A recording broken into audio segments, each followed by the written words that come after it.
No sé quién de ustedes no había orado por un pueblo sin testimonio del Evangelio. ¿Puede levantar la mano? ¿Quién nunca había orado por un pueblo sin testimonio del Evangelio?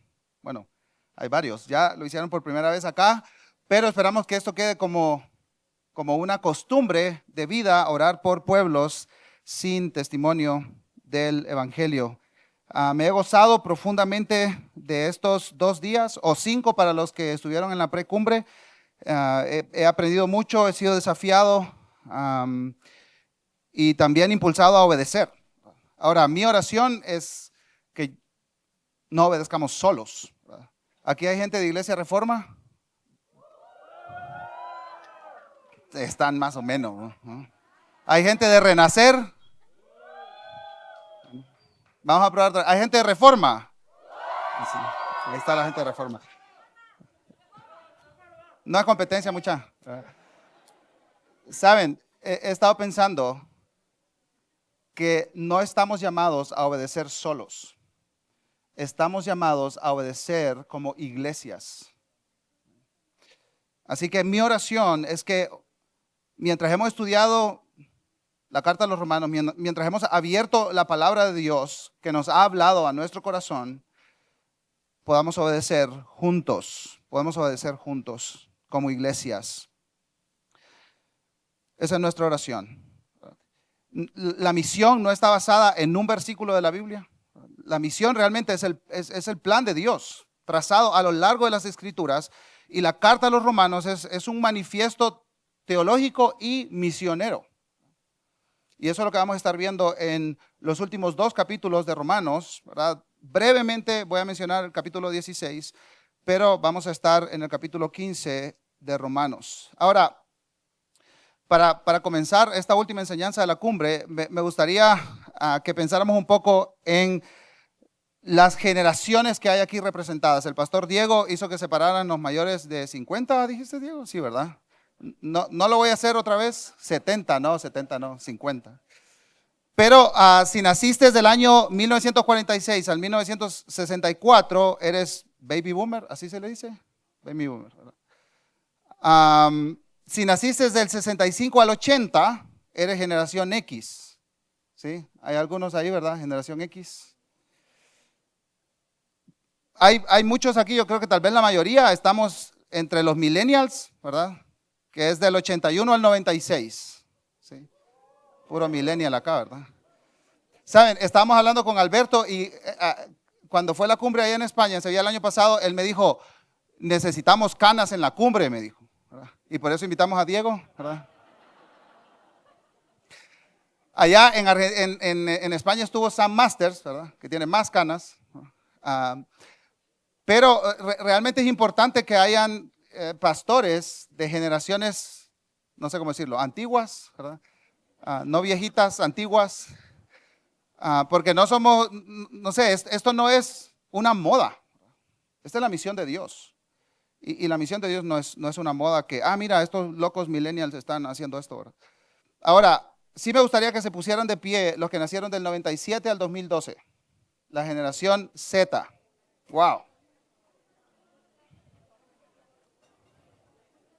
Wow, generación Z. Hay muchos, me sorprende. Generación Z, ¿verdad? Muy bien, muy bien. Pueden tomar su lugar, ¿verdad? Creo que hay generación alfa que nacieron, no hay alfa, ¿verdad? Así, bebé, hay una alfa aquí. ¿Verdad? Wow, 2 alfas. Bueno, cada generación ha enfrentado sus desafíos, ¿verdad? Tal vez las generaciones anteriores a los millennials batallaron mucho con esta pregunta de por qué existe el mal. ¿Por qué existe el mal en el mundo? Y un montón de personas, ¿verdad? Y conocemos algunos teólogos, Francis Schaeffer, por ejemplo, ¿verdad? Y muchos otros. C.S. Lewis escribió un libro, ¿verdad? De por qué existe el mal en el mundo, intentando responder esta pregunta, ¿no? Ahora, los millennials hemos sido un poco una generación bisagra, ¿verdad? Los millennials todavía tuvimos que ir al café internet, ¿verdad? Para hacer tareas. ¿Quién pagó 10 quetzales la hora, ¿verdad? De internet? Algunos de nosotros escuchamos música en Walkman, en Discman. ¿Verdad? Están viejos, muchachos. Re viejos. ¿Verdad? Cuando yo cumplí 16 años, me regalaron un cassette de Marcos Vidal. El que tiene los dos hoyitos. Yo tuve mi primer teléfono no inteligente, igual que el dueño, ¿verdad? A los 20 años. A los 20 años. Imagínense, a los 20 años mi primer teléfono. Parece que eso fue hace 1000 años. ¿Verdad? Pero no ha pasado mucho tiempo. Tengo 37. Ahora, yo percibo que las preguntas de la generación Z están cambiando significativamente. Los que tienen 26 años hacia abajo, que muchos de ustedes acá están batallando fuertemente con algunos temas. Y quiero mencionar 3. En primer lugar, el relativismo moral. Los estándares de moralidad no son absolutos ni universales. Dependen de factores culturales, sociales o aún individuales.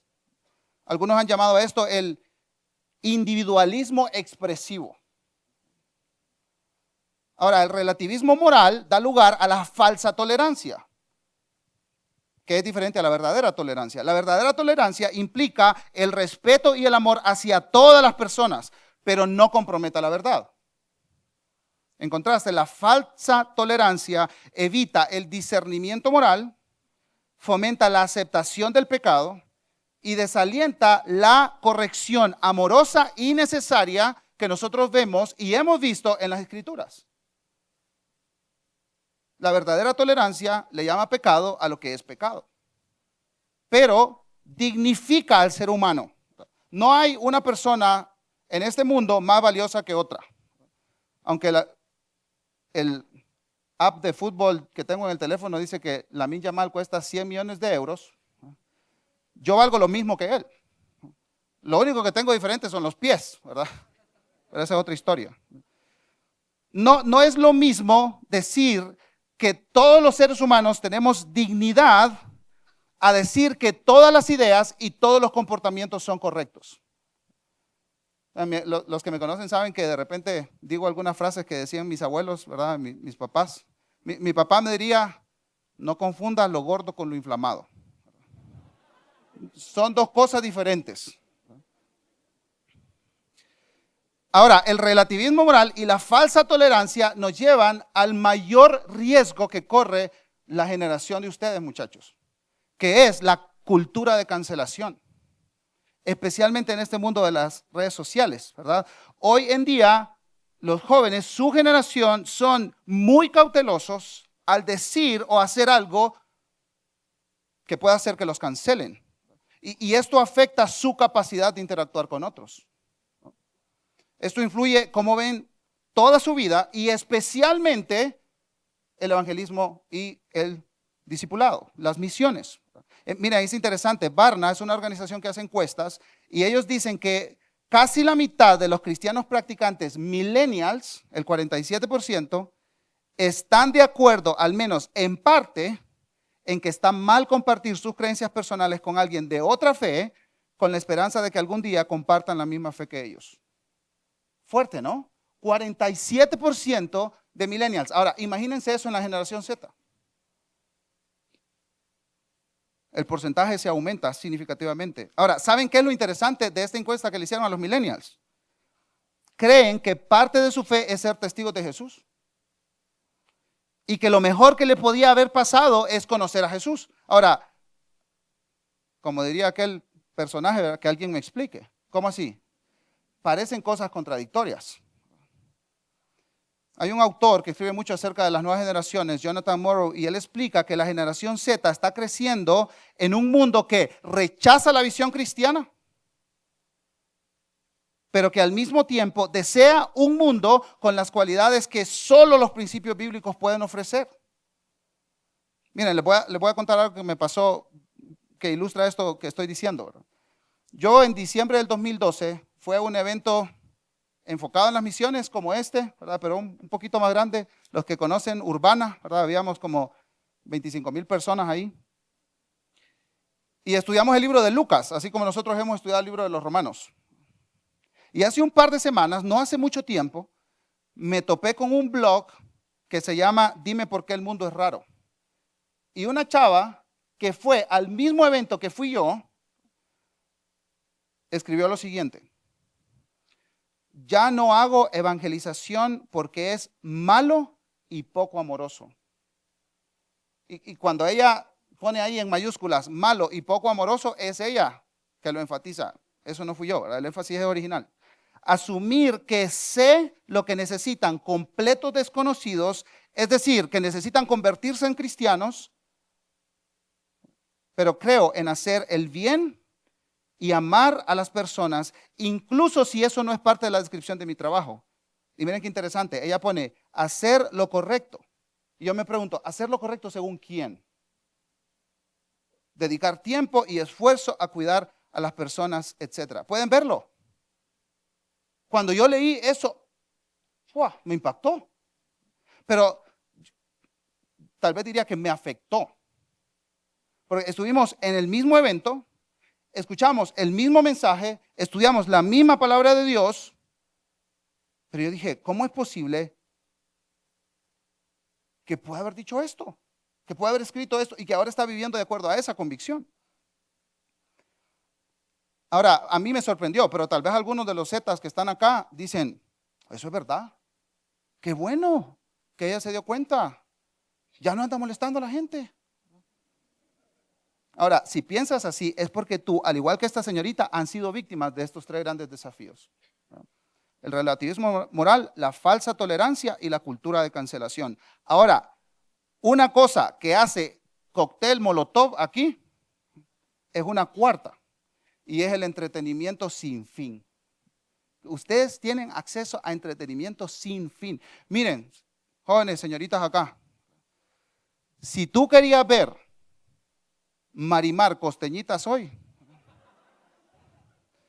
tenía que estar pendiente de lunes a viernes. ¿No saben qué es Marimar Costeñitas? Pregúntele a un millennial, ¿verdad?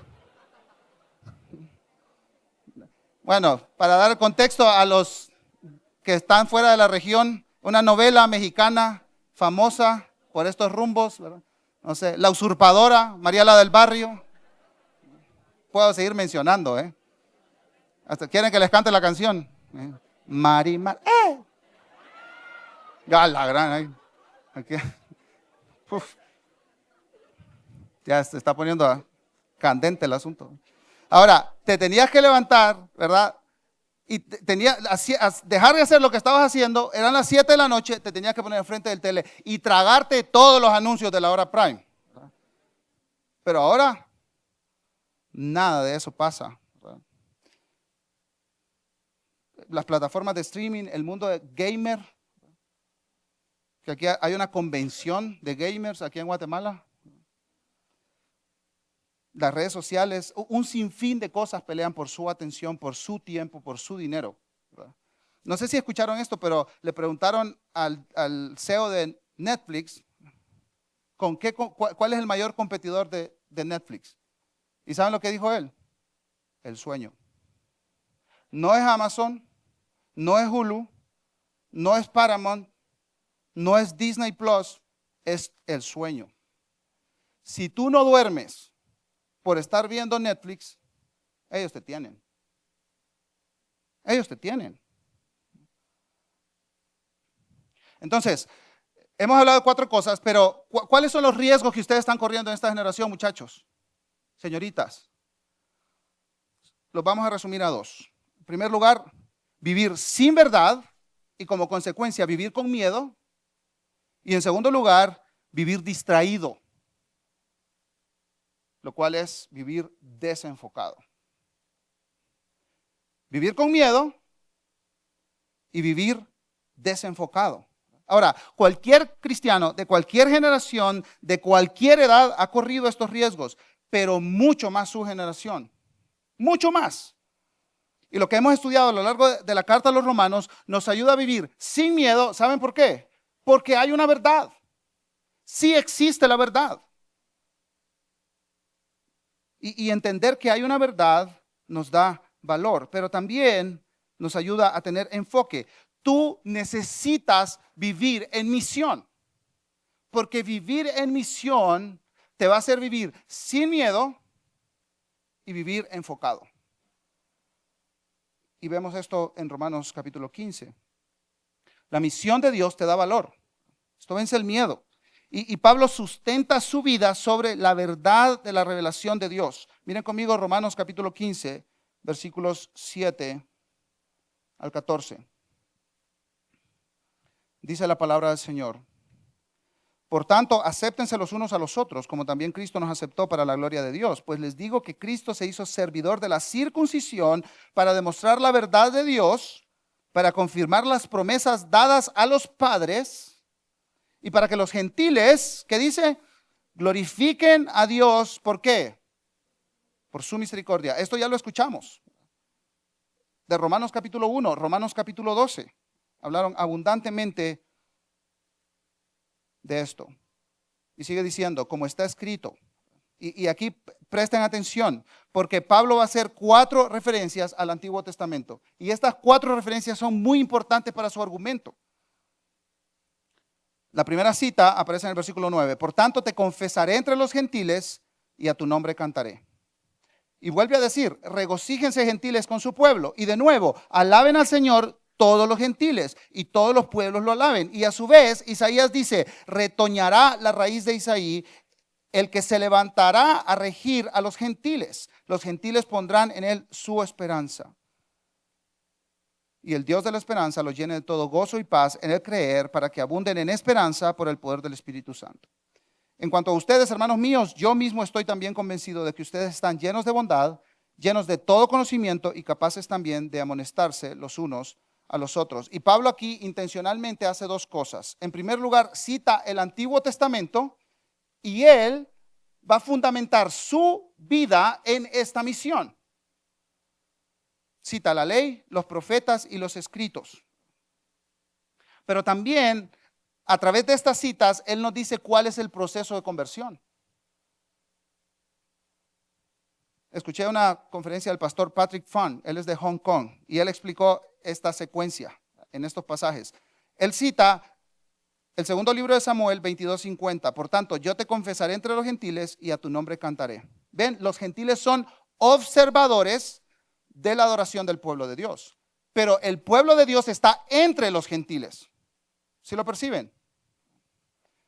El versículo 10 cita a Deuteronomio 32:43. Los gentiles aquí son invitados para adorar juntos a Dios. Regocíjense gentiles con su pueblo. Ya no son observadores de la adoración del pueblo de Dios, ahora son invitados a adorar al Creador de todas las cosas. En el versículo 11, él cita Salmo 117:1, que es el salmo más breve del Salterio. Y los 2 versículos de este salmo mencionan a todas las naciones, mencionan a los gentiles. Alaben al Señor todos los gentiles, todos los pueblos lo alaben. Entonces ahora los gentiles adoran. El enfoque no cambia, no se mencionan los judíos, ¿se dieron cuenta? Se mencionan solo los gentiles. Y el versículo 12 une a los judíos y a los gentiles como un solo pueblo en adoración. Por eso dice, retoñará la raíz de Isaí, el que se levanta a regir a los gentiles. Los gentiles, ¿qué van a hacer? ¿Qué van a hacer los gentiles? Pondrán ¿en quién? En Dios su esperanza. Es interesante. No se mencionan los judíos, pero ¿qué se supone que están haciendo los judíos? Esperando en Dios. Y eso es lo que ahora los gentiles van a comenzar a hacer. Vemos a gentiles poniendo su esperanza en el Mesías, algo que los judíos ya están haciendo. Entonces, este es el movimiento misionero de Dios. El pueblo de Dios declara y muestra adoración a Dios entre los gentiles. Luego vemos un llamado a los gentiles a unirse a la adoración verdadera. Después vemos a los gentiles adorando. El pueblo de Dios es testigo de la adoración gentil. ¿Y cómo termina? El pueblo de Dios se maravilla y adora a Dios por lo que Él ha hecho entre los gentiles, dirigiéndolos hacia la verdadera adoración. Y esto es lo que sostenía a Pablo en su vida y en sus esfuerzos de predicación del Evangelio, la esperanza del evangelio. Hay transformación en el evangelio. Hay perdón de pecados en el evangelio. Hay salvación en el evangelio. Donde el pecado, la idolatría, la maldad abundó, ¿qué sobreabundó? La gracia de Dios. Y si el ser humano necesita la gracia de Dios, es porque entonces hay una verdad. Sí hay una verdad. Dicho de otra manera, las promesas de Dios a lo largo de las Escrituras se van a cumplir. ¿Y eso quién lo dijo? ¿De quién es esa verdad? ¿A quién pertenece esa verdad? Al Creador.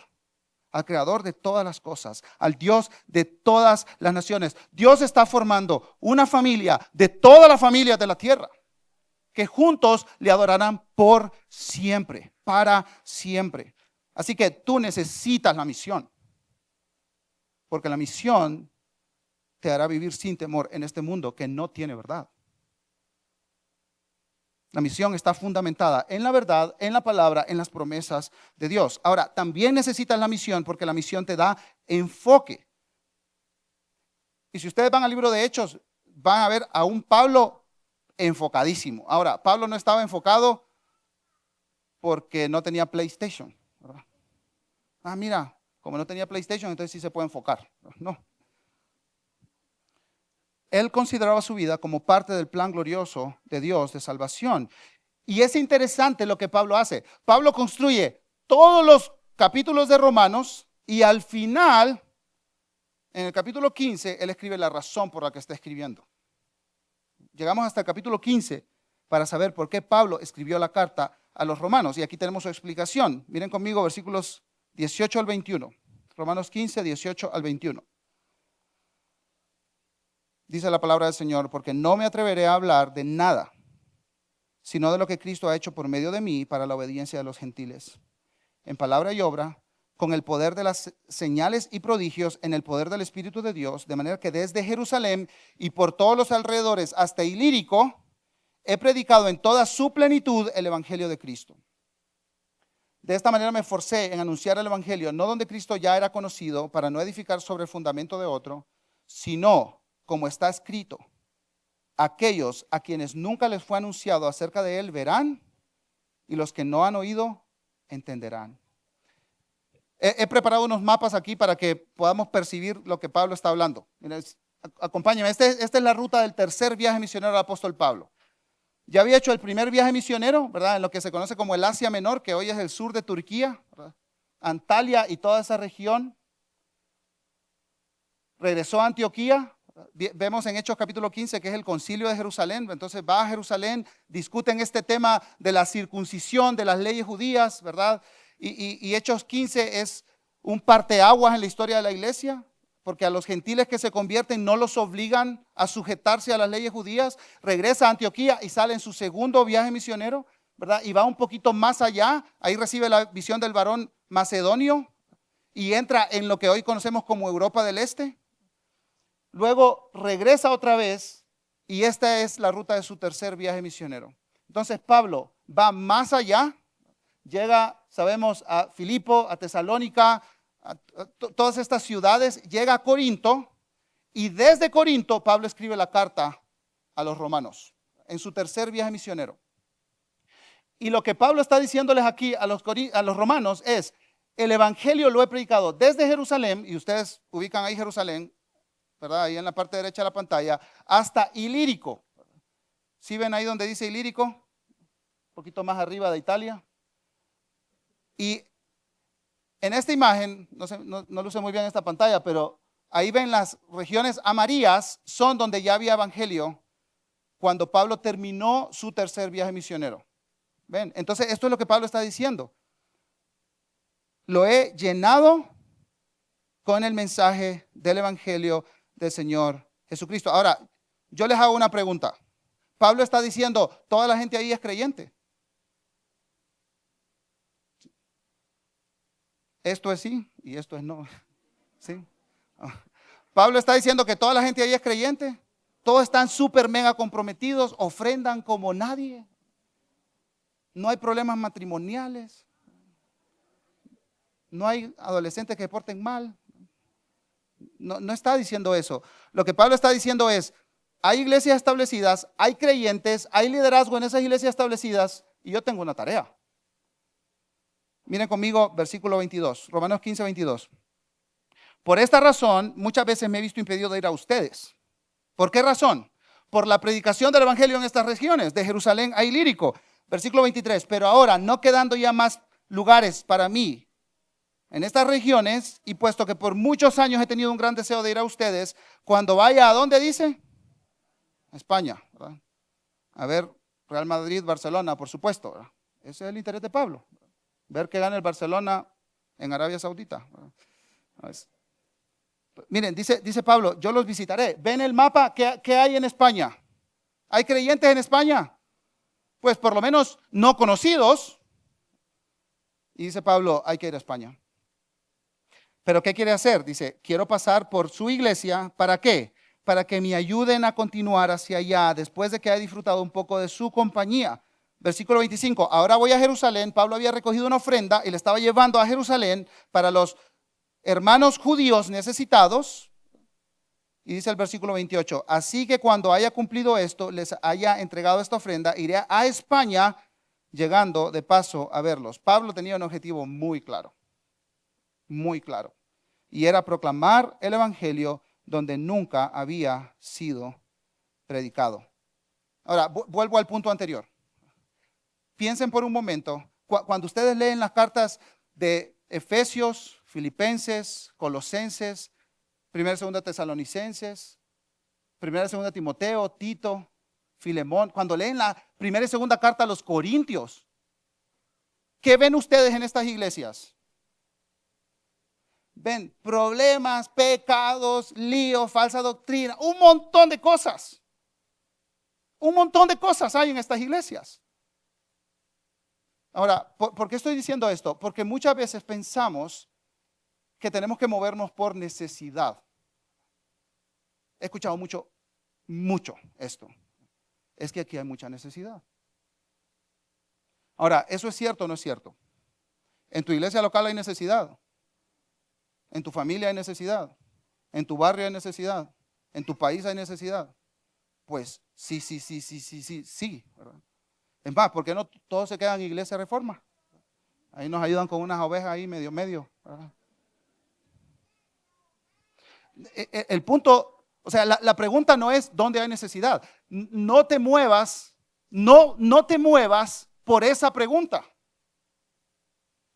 Porque, ¿qué pasa en un caso hipotético? Que si acaba la necesidad, ¿qué vas a hacer? Ya no tienes llamado. ¿Cómo funciona? La pregunta para Pablo no era dónde hay necesidad. La pregunta de Pablo es, ¿dónde no hay acceso al evangelio del Señor Jesucristo? Esa es la pregunta de Pablo. Esa es la pregunta de Pablo. Pablo se preguntaba, ¿dónde no hay adoración a Dios? ¿Dónde hay gentiles que nunca han escuchado el evangelio? Si Pablo viviera en nuestros días, ¿dónde creen ustedes que estuviera? Te estuviera whatsappeando desde el norte de África, ¿no? Fijo, o desde el centro de Asia. ¿Y saben por qué, verdad? ¿No saben por qué? Bueno, vamos a hacer aquí algo un poco loco, no le dije a los camarógrafos, así que prepárense. Voy a pedirle a 16 personas que pasen aquí al frente. Cualquiera, véngase nomás. 16 personas. Vénganse nomás. Sergio, venite para acá, mira. Ponete aquí, Sergio, y de aquí van a ir todos. Mira allá a la parte de Sergio. Acá. A ver, ¿cuántos vamos? A ver, ayúdame a contarlo. Falta uno. 15. Falta uno. ¿Quién viene? Solo uno, muchachos. Hay como 200 acá. Ahí está, listo. Generación Alfa, ahí, representante. No tienes que bailar, no tienes que hacer nada, ¿verdad? Solo declamar una poesía. No es cierto. Ok, miren, vamos a hacer algo, muchachos.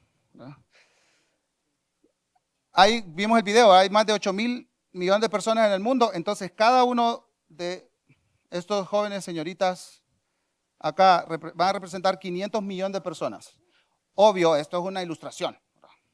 No me vayan a citar después así como cometió un error de número. Ahora, según las estadísticas, y esto viene de varias fuentes, de todas estas 16 personas que representan 8,000 millones de personas, hay 2 que son creyentes comprometidos. Entonces, estos se miran bien santos, ¿verdad? Entonces ustedes van a poner ahí abajo, ahí abajo, mira. Sí, Sergio, bájate ahí a la par de ella, mira. 2 creyentes comprometidos, ¿verdad? Entonces, más o menos 1,000 millones de personas. Ahora, 3 creyentes son nominales. Ustedes se miran medio carnales, así que. Ponete acá, mira. Acá, ahí, ¿verdad? Ustedes dicen que son creyentes, pero van una vez al año a la iglesia. Les vale la vida, ¿no? Ahora, 4 viven cerca, hasta vos, mira. Vénganse para acá. Ustedes viven cerca de los creyentes. Acá. Ahora, ustedes han rechazado el mensaje del evangelio. Se miran bien paganos, ¿no? Lo han escuchado. Tienen vecinos creyentes, pero les da lo mismo. Ustedes han escuchado el mensaje del evangelio, pero lo han rechazado. Una vez o múltiples veces. ¿Cuántos quedan acá? 7. Entonces ustedes se van a ir allá, a aquella esquina, ¿va? Vamos, ánimo. Allá en aquella esquina se van a ir. Ahora, ¿quiénes representan estos 7? 7 de 16, de 3.5 mil millones de habitantes,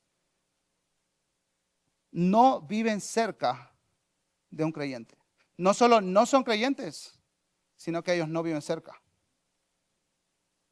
de aquellos 2 que están allá. Viven lejos. Ahora, vamos a ver un video, mientras ellos aquí se voltean y ven el video también, que explica un poco esto, las zonas verdes, amarillas y rojas. Este también es un video de Radical que recién salió, ¿verdad?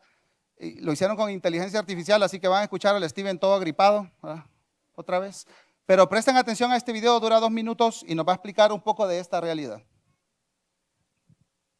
Cuando hablamos de la difusión del Evangelio, podemos dividir el mundo en 3 categorías o zonas. En primer lugar, están las zonas verdes. Piensa en Norteamérica o partes de Sudamérica y Europa. Se trata de lugares y grupos de personas donde el Evangelio es accesible. Se han hecho muchos discípulos y las iglesias locales pueden responder a las necesidades de sus comunidades. La mayoría de los habitantes de las zonas verdes se encuentran con cristianos y tienen la oportunidad de escuchar el Evangelio.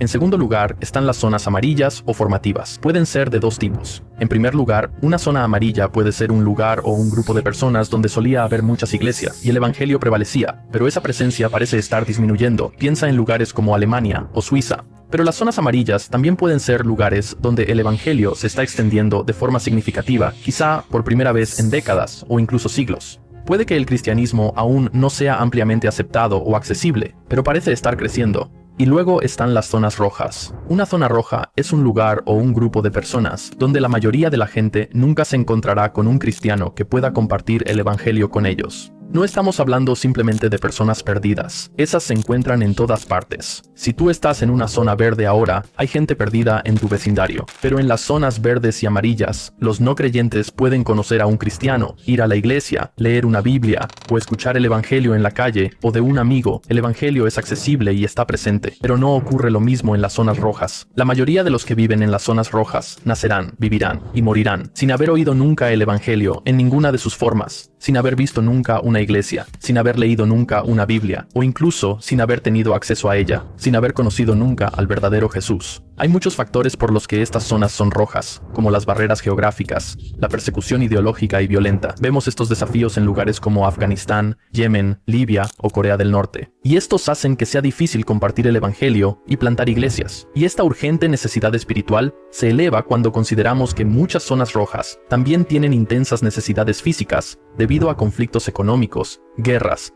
y desastres naturales. Y aunque algunas zonas rojas pueden tener un poco de verde aquí y allá, la verdad es que la población de las zonas rojas aumenta cada año. La cuestión no es cuándo volverá Jesús exactamente, o si la gente de las zonas rojas necesita oír el evangelio o no. Sabemos que todos somos pecadores y estamos destituidos de la gloria de Dios. Tanto si estás en Atlanta como en Pyongyang, la salvación solo llega a través de la fe en la obra salvadora de Cristo en la cruz. La pregunta que deberíamos hacernos entonces es, ¿qué están haciendo los cristianos y las iglesias de las zonas verdes para elevar el evangelio a la gente de las zonas rojas?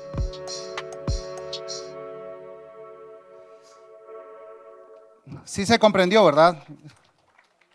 ¿Se comprendió? Entonces, las zonas verdes están allá, las zonas rojas están allá, ¿verdad? Ahora, el video termina con una pregunta. ¿Cuál es esa pregunta? Muchas, párense. ¿Qué es eso? ¿Cómo termina el video? ¿Qué están haciendo los creyentes en zonas verdes? Yo quiero modificar un poquito la pregunta. ¿Qué están haciendo los cristianos en América Latina para llegar a las zonas rojas? Le voy a pedir ahora a 10 personas que pasen. 10 personas más que pasen, sí. 10, no más 10. Entonces ustedes vénganse para acá.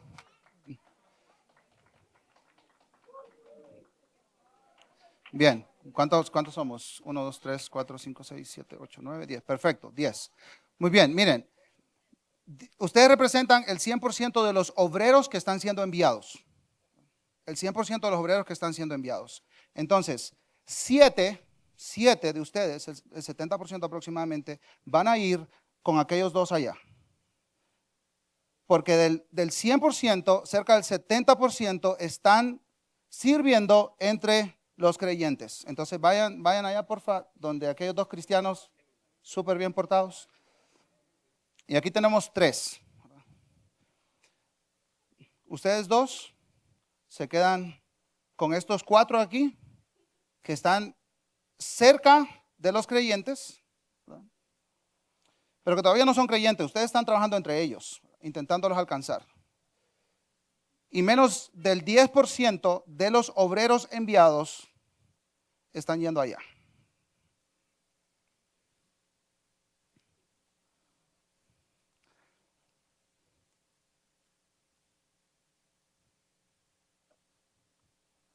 Vamos a dejar por un momento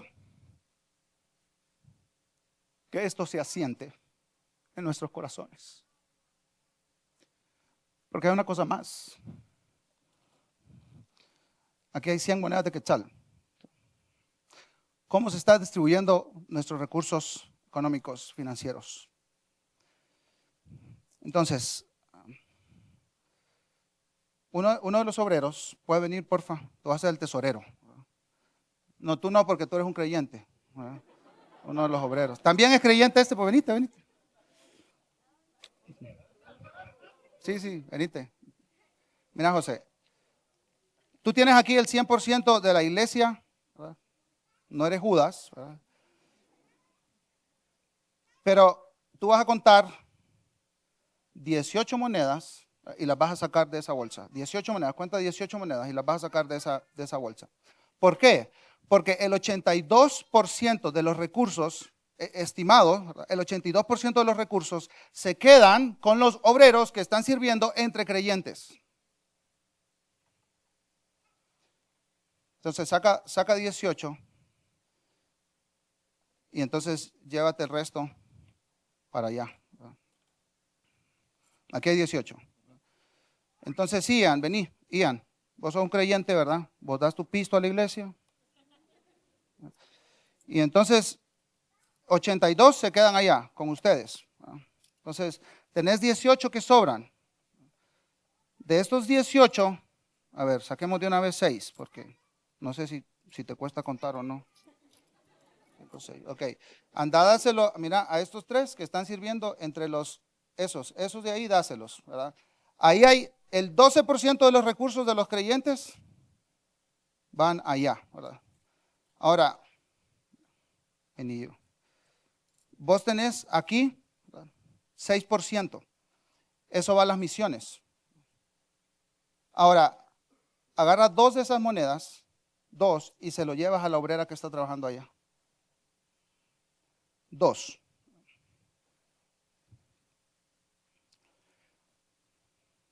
Y te regresas. Me devuelven ese pisto, muchachos, porque no es mío. Menos del 10% de obreros, con menos del 2% de los recursos, trabajando en casi la mitad de la población mundial que no tienen acceso al Evangelio.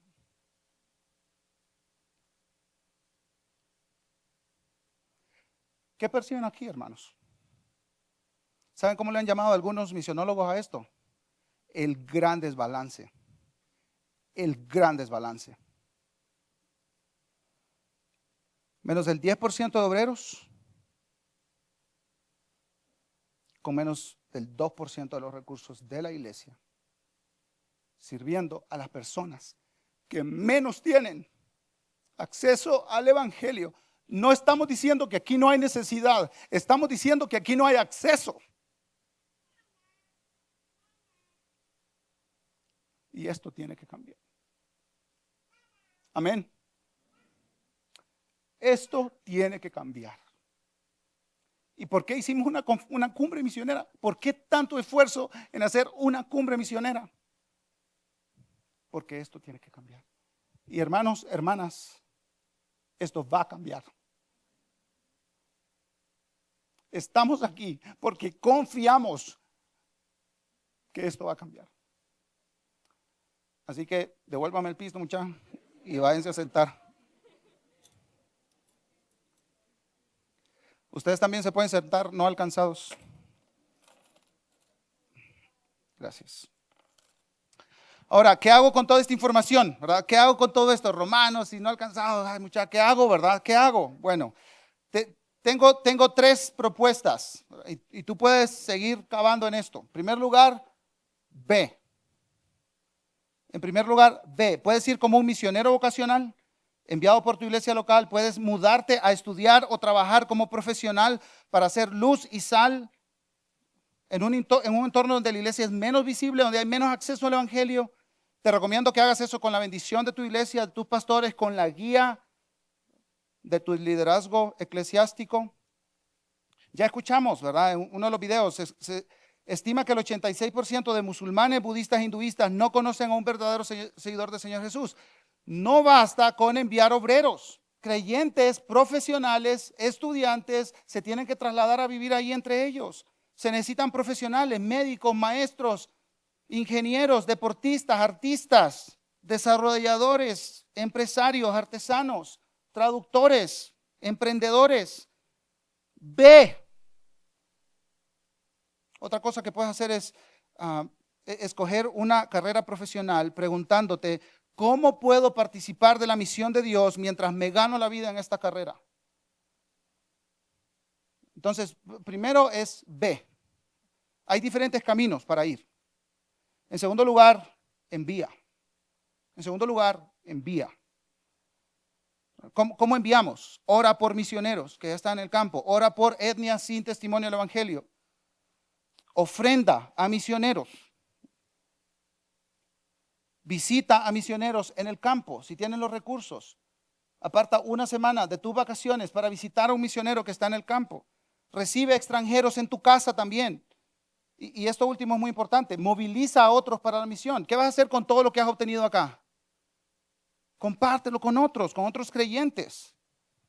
Únete, haz grupos de oración en tu iglesia. Y es interesante porque en Romanos 16, Pablo menciona 26 nombres de personas, 26 nombres propios. Y ahí hay de todo. Hay hombres, hay mujeres, hay amigos de César, hay esclavos, hay judíos, hay gentiles, hay ricos, hay pobres. Toda la iglesia en misión. Ese es el punto de Romanos 16. Así es como cierra la carta al apóstol Pablo. Entonces, primera opción, ve. Segunda opción, envía. ¿Y saben cuál es la tercera opción? Desobedece. Esa es la tercera opción que tienes. Desobedecer. Ahora, si quieres vivir sin temor, en este mundo sin verdad, y si quieres vivir enfocado en este mundo distraído, Dios tiene que hacer un milagro en tu corazón para que su misión sea tu misión.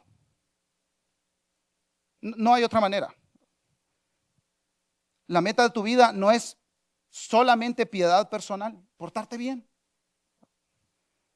Una vida de iglesia tampoco. Llegar al cielo lo menos lastimado posible. Esa no es la meta.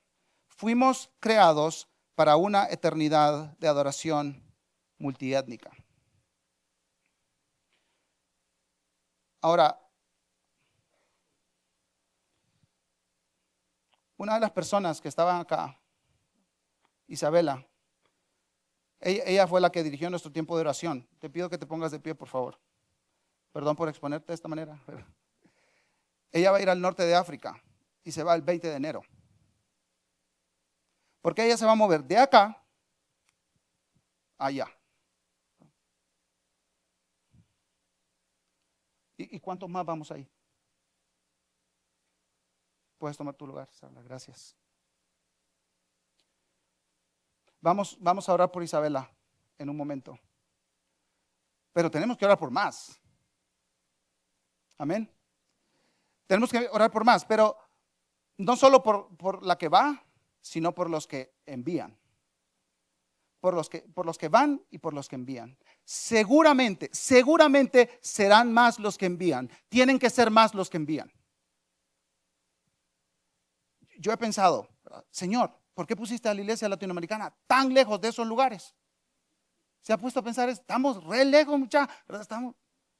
Ir allá es carísimo.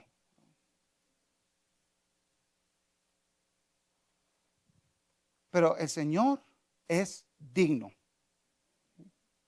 El Señor es digno de nuestros recursos. El Señor es digno de nuestra vida. Y su misión vale la pena. Así que yo le pido al pastor Diego que él dirija una oración por nosotros. Y bendecimos tu vida, Isabela, pero sabemos que hay más que Dios está llamando acá. Hay más que Dios está llamando acá.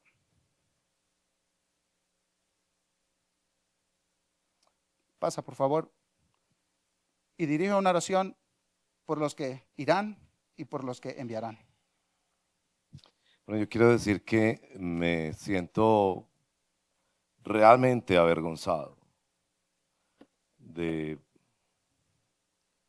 pensar que estamos en países donde hay porcentajes notables ya de presencia evangélica. Cuánto gastamos en ropa, en edificios, en otras cosas. Entonces, yo quisiera primero orar por nuestro arrepentimiento.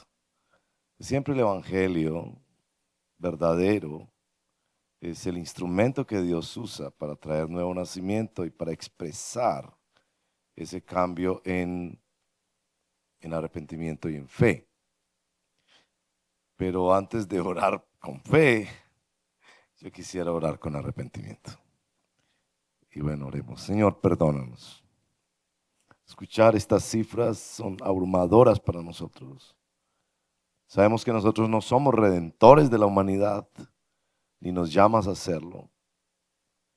Sabemos que ninguno de nosotros, así fuera el hijo del magnate petrolero más rico del mundo, tampoco podría cambiar estas cifras.